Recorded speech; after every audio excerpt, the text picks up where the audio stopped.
의대생 손정민 군의 사망 사건과 관련해서 얼마 전에 경찰이 부검 결과를 발표했습니다. 그 내용에 따르면 정민 군은 물에 빠져 죽은 것이다.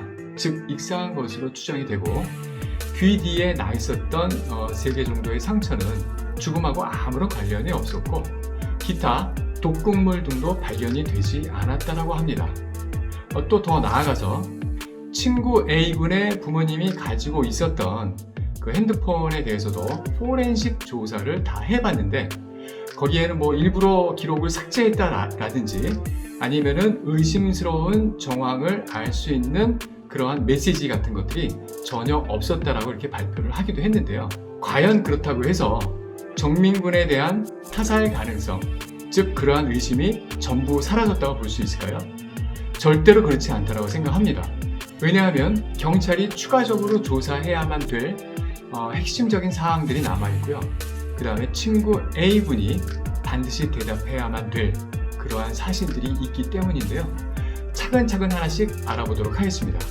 제일 먼저 그날 있었던, 사건 당일날 있었던 그 시간에 따른 행적들에 대해서 먼저 살펴보도록 하겠습니다. 4월 24일 오후 11시 다늦은 밤에 사망한 정민군하고 A군이 한강에서 만났습니다. 이때 A군이 정민군한테 먼저 만나자라고 했다라고 알려져 있습니다. 그 다음날 4월 25일 밤 12시부터 1시 사이에 정민군하고 친구가 편의점에서 술을 구입했다라고 하는데요. 구입했던 그 술의 양이 상당하죠. 9병 정도 된다고 합니다. 오전 1시 20분 정민군이 어머니에게 잘 놀고 있습니다 어머니 라고 메시지를 보냈고요. 오전 2시에는 친구 둘이서 춤추고 대화도 하고 하는 동영상을 촬영했다고 합니다. 오전 2시 20분에는 옆에 있던 목격자가 이 2명을 사진을 찍었는데요. 이때 이미 정민군은 쓰러져서 옆으로 누워 있었고 친구 A군은 옆에서 쭈그리고 앉아 있었는데 목격자의 말에 의하면 A군이 정민군의 물건을 훔치는 게 아닌가 해서 사진을 찍은 것이라고 알려져 있습니다. 오전 2시 반 A군의 진술에 의하면 정민이가 갑자기 일어나서 넘어졌고 신음을 냈습니다. 그래서 괴를 일으키느라고 힘들었고 제 옷과 신발이 더러워졌습니다 라고 얘기를 했다고 하고요. 오전 3시 반에는 A군이 자기 전화로 자기 엄마하고 통화를 합니다. 어머니, 정민이가 취해서 일어나지를 않아요. 어떻게 하죠? 라는 내용이고요. 오전 3시 38분에는 그 옆에 있던 그 목격자들에 의해서 정민군과 A군이 잔디밭에 계속 함께 있는 모습을 확인할 수 있습니다. 오전 4시 20분에는 지나가던 해인이 잔디밭 끝에서 한강변으로 기울어진 경사면에서 위험하게 누워있던 A군을 깨웠다라고 하는데요. 그 당시 모습은 자기 기억에 의하면 물에 젖어 있던 모습은 아니라고 또 하죠. 오전 4시 반경에 A군은 정민군이 집에 간 것으로 생각하고 혼자 집으로 갔다고 합니다. 그리고 나서 오전 5시 반에 A군은 또 부모님을 대동해서 같이 한강공원에 왔어요. 이 사건과 관련해서 경찰이 그동안 조사의 대상으로 하고 있는 것들을 한번 제가 쭉 정리해봤습니다. 첫 번째는 정민군 그 시신에 대한 부검이죠. 두 번째는 반포공원 주변에 있는 CCTV 약 54개, 그리고 그날 공원을 출입했었던 일반 차량 약 154개에 대한 그 블랙박스 조사, 그 다음에 6개 그룹 9명의 목격자, 그 다음에 A군의 모친과 부친의 전화에 대한 포렌식, 그 다음에 A군의 부친 차량에 붙어 있었던 블랙박스 그 영상과 그 녹음 내용이 되겠죠. 그 다음에 A군과 A군의 부친에 대한 참고인 조사, 이상인 것 같습니다. 자, 이상과 같은 상황에서요, 경찰이 추가로 조사해야 될 핵심 의혹사항들 1번은 이것입니다. A군이 현장에서 집으로 갔다가 그 다음에 현장으로 다시 돌아오죠. 그러한 그 과정 관련 사항입니다. A군의 진술에 의하면 새벽 4시 반쯤에 자기가 깨어나서 주변을 둘러보니까 정민이도 없고 해서 정민이가 집에 갔구나 이렇게 생각을 하고 자기도 집으로 갔다라고 하죠. 그런데 A군은 집에 가는 택시 안에서도 그렇고 또 집에 가서도 그렇고 정민이가 과연 집에 들어간 건지 안 들어간 건지 확인 전화를 한 통도 하지 않았습니다. 그거는 통화 내역에 다 나타나 있다라고 얘기하죠. 그리고 더 이상한 거는 정민이네 집에 정민이가 잘 들어갔는지 확인하지도 않은 상황에서 정민이를 찾으러 한강공원에 다시 나갑니다. 그것도 자기 부모님을 대동하고 정민이를 찾으러 가죠. 그리고 전화기가 바뀐 사실도 가는 도중이나 최소한 집에 가서는 알았겠죠. 그런 상황이라면은 자기 전화를 가져갔다라고 생각하고 있는 정민이한테 전화를 한 번이라도 해봤겠죠. 더군다나 그 정민군의 전화기, 자기가 가져왔던 전화기죠. 정민군의 전화기는 잠금 장치 자체가 되어 있지 않다고 합니다. 그렇기 때문에 쉽게 자기 전화로 전화를 해보거나 아니면은 정민이네 집에 전화를 해서 정민이 집에 잘 들어갔나요? 라고 하든지 아니면 야 정민아 너 왜 내 전화기 가져갔어? 바뀌었잖아 라고 전화를 하는 게 상식적일 텐데 그렇게 하지도 않았습니다. 게다가 집에 도착했을 때도 마찬가지예요. 설사 정민군의 전화기로 전화를 못 해왔다고 치더라도 자기 엄마들끼리는 서로 통화를 하는 사이이기 때문에 자기 엄마를 통해서라도 정민이네 엄마한테 전화를 해서 정민이가 최소한 집에 잘 들어갔는지 확인을 하는 게 역시 상식입니다. 그러나 이러한 행동을 전혀 하지 않았었죠. 그렇다면 A군은 5시 반에 현장에 다시 가기 전에 이미 정민이가 집에 들어가지 않았다는 것을 알고 있었다는 얘기인데요. 이에 대해서 확실하게 조사가 돼야 되고요. 그 다음에 A군 또한 합리적인 설명을 해야만 할 것입니다. A군의 부모님 또한 이상하죠. 도대체 A군한테 무슨 말을 들었길래 정민이네 집에 전화해서 정민이 혹시 집에 안 들어갔나요? 들어간 거 맞나요? 이렇게 확인을 하고 나서 한강공원으로 가야 되잖아요. 근데 그러한 확인 전화 전혀 없이 한강공원으로 아들과 함께 달려갑니다. 도대체 그럼 달려간 목적이 무엇일까요? 그리고 이미 그때 정민이가 없어졌다는 사실, 즉 집에 들어가지 않았다는 사실을 알았다는 얘기밖에 안 되는데요. 도대체 그 사실을 어떻게 알았을까요? A군이 한강으로 다시 가는 길에 부모님의 차량을 타고 함께 이동한 것이라면 부모님 차에 달려있는 블랙박스에 그 당시에 썼던 어떤 대화 내용 같은 게 이제 녹음이 되어 있을 수 있겠죠. 경찰이 이제 그걸 확보해서 지금 포렌식을 하고 있다고 하는데요. 그 내용이 어떤 내용으로 밝혀지건 간에 거기에 대해서 유족들한테 반드시 알려주고 확인을 시켜줘야지 그 의문이 풀릴 것이라고 생각을 합니다. 두 번째로 핸드폰이 바뀐 점 관련한 의혹들은 다음과 같습니다. A군은 이렇게 얘기하죠. 자기가 언제 어떻게 해서 핸드폰이 서로 바뀐 것인지 기억이 정확하게 나지 않는다. 그런데요, A군이 자기 모친하고 마지막으로 통화했었던 시간이 새벽 3시 반이었습니다. 그러니까 그때까지는 자기하고 정민군의 핸드폰이 바뀌지 않았던 게 확실하죠.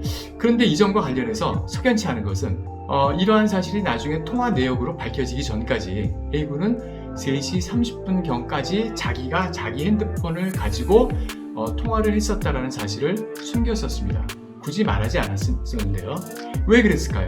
그 다음 A군은 아까와 같이 모친하고 이제 통화를 했어요. 그 다음에 자기 핸드폰을 주머니에 넣었을까요?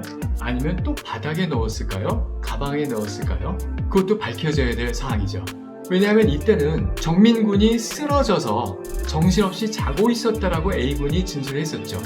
그리고 목격자들의 진술에 의하더라도 정민군은 정신없이 누워서 자고 있었던 것 같아요. 그런 상황에서 정민군의 호주머니에 굳이 A군의 핸드폰이 3시 반 이후에 그것도 들어가야 될 이유가 있을까요? 그 가능성은 매우 적다라고 보이고요. 만약에 A군의 핸드폰이 굳이 없어졌다라면은 거기 놓고 왔을 테니까 통화한 다음에 잔디밭 어딘가에 떨어져 있는 게 정상입니다. 마지막으로 2시 20분쯤 그 목격자들이 이 두 사람에 대해서 사진을 찍은 게 하나 있었다고 했었죠. 그 사진을 자세히 보시면요, 정민군은 이제 옆으로 쓰러져 있고요. 그 다음에 A군은 그 정민군의 바로 옆에서 이렇게 두 발을 쪼그리고 앉아 있는 모습인데요. 정민군의 몸에 바짝 붙어서 무언가 동작을 하는 그러한 광경입니다. 자, 이때 핸드폰이 바뀌었는지 그 가능성에 대해서도 정확하게 조사가 돼야 될 것이고요. 그리고 또 더 이상한 점은 이때 A군이 이미 백팩을 메고 있어요. 그 점은 뭘 의미할까요? 이미 이 자리를 뜨려고 했던 것이 아닌가 라는 의심까지 지울 수가 없습니다. 세 번째 의혹은요, A군이 경사면에서 자고 있다가 발견된 점 관련인데요. 지나가던 행인이 새벽 4시 20분쯤에 A군이 경사면에 내려와서 위험하게 자고 있는 것을 발견하고 깨웠다라고 이렇게 알려져 있습니다. 근데 일단은 왜 잔디밭 위에 3시 38분까지 그 있었던 A군이 왜 그 이후에 경사면 쪽으로 내려갔을까 하는 점. 그 다음에 두 번째로 그것도 가방을 맨 채로 내려가서 누워 있었다고 하죠. 그것도 좀 이상하죠. 그리고 석연치 않은 점은 이것입니다. 경사면은요, 그 높낮이의 차이 때문에 그 위쪽에 있는 잔디밭에 있는 사람들한테는 잘 보이지가 않아요. 사각지대입니다. 근데 굳이 왜 그렇게 비탈지고 위험한 곳에 A군이 굳이 내려가 있었을까 하는 점이 밝혀져야 되는 것입니다. 경사면에서 A군을 발견했었던 그 행인은 이렇게 얘기하죠. 당시 기억으로는 그 A군이 물에 빠졌다라고 그렇게 기억나지는 않는다 라고 얘기했다고 하는데요. 그때가 시간이 새벽이니까 굉장히 좀 어두웠겠죠. 그 다음에 사람이 이제 상대방을 보면서 물에 빠졌는지 여부를 판단할 때는요, 보통 이 머리가 흠뻑 젖어가지고 막 이렇게 그 모양이 갈기갈기 돼 있다든지, 아니면은 최소한 웃도리가 흠뻑 젖어 있어서 이렇게 몸에 붙어 있었다든지, 하다못해 뭐 그 바지라도 이렇게 돼 있어야 되는데, 그 당시의 상황은 혹시라도 물에 젖었던 부분이 운동화나 혹은 뭐 반바지 정도에 불과했다라면은 A군이 물에 빠져 있었다 혹은 흠뻑 젖어 있었다라고 그 지나가던 행인이 판단하기는 좀 어렵지 않았을까라는 점을 고려하면요, 매우 의미 있는 진술이라고 보기는 어렵지 않을까라는 것이 이제 저의 생각입니다.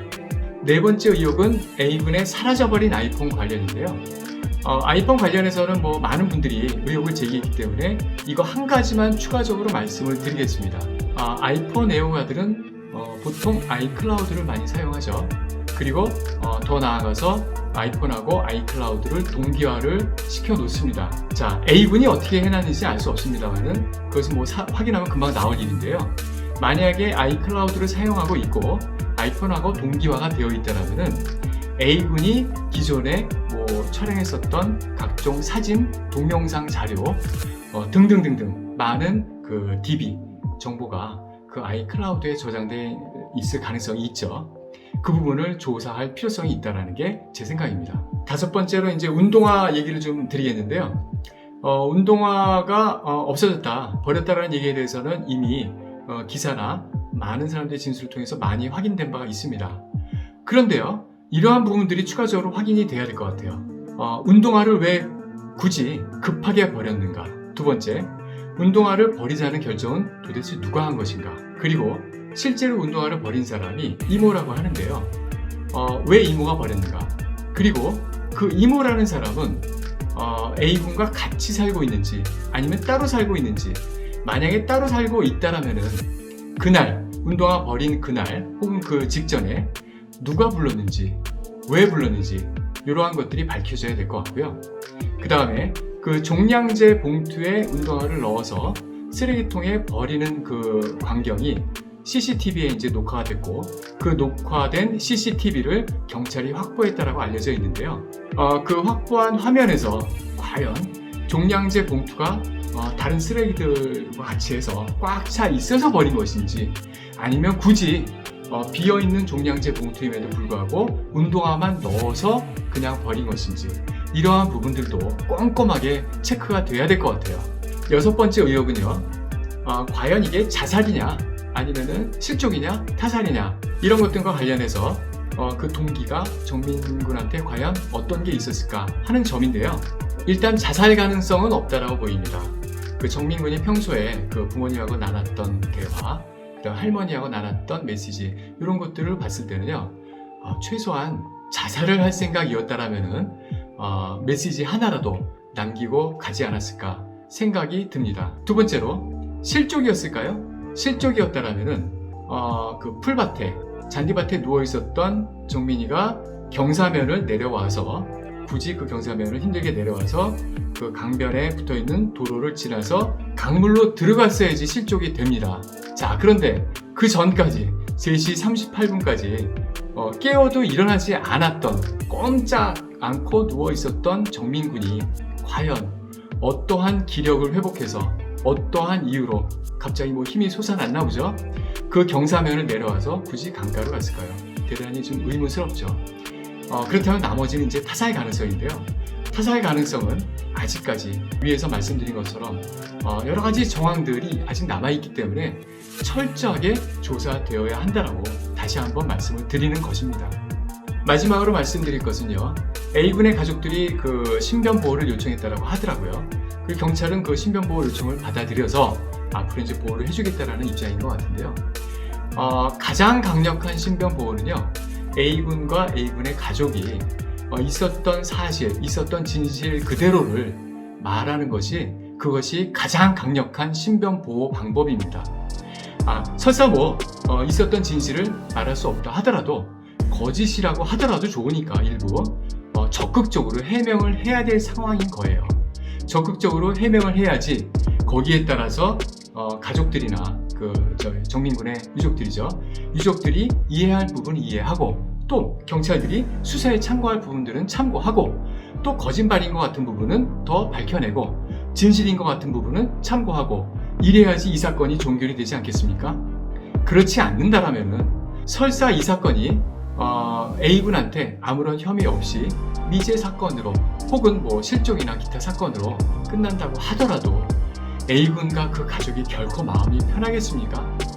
지금 이 상황에서 모든 그날 있었던 사실들에 대해서 기억나는 대로 또 평소에 그 A군과 지냈던 그러한 인간관계 그 다음에 그날은 왜 A군을 불러냈는지 단순히 술 마시려고 불렀는지 아니면은 도대체 무슨 말을 하려고 불렀던 것인지 그리고 같이 술 마시기로 했었던 최군을 누가 먼저 연락했던 것인지 A군인지 아니면은 그 정민군인지 이러한 모든 상황들 이런 것들은 기억나잖아요. 그러니까 기억나는 것들은 기억나는 대로 기억이 안 나는 것들에 있어서는 최대한 자기가 노력해서 모든 방법을 동원해서 이제는 적극적으로 좀 해명하고 진실을 밝혀야 될 때라고 생각이 듭니다.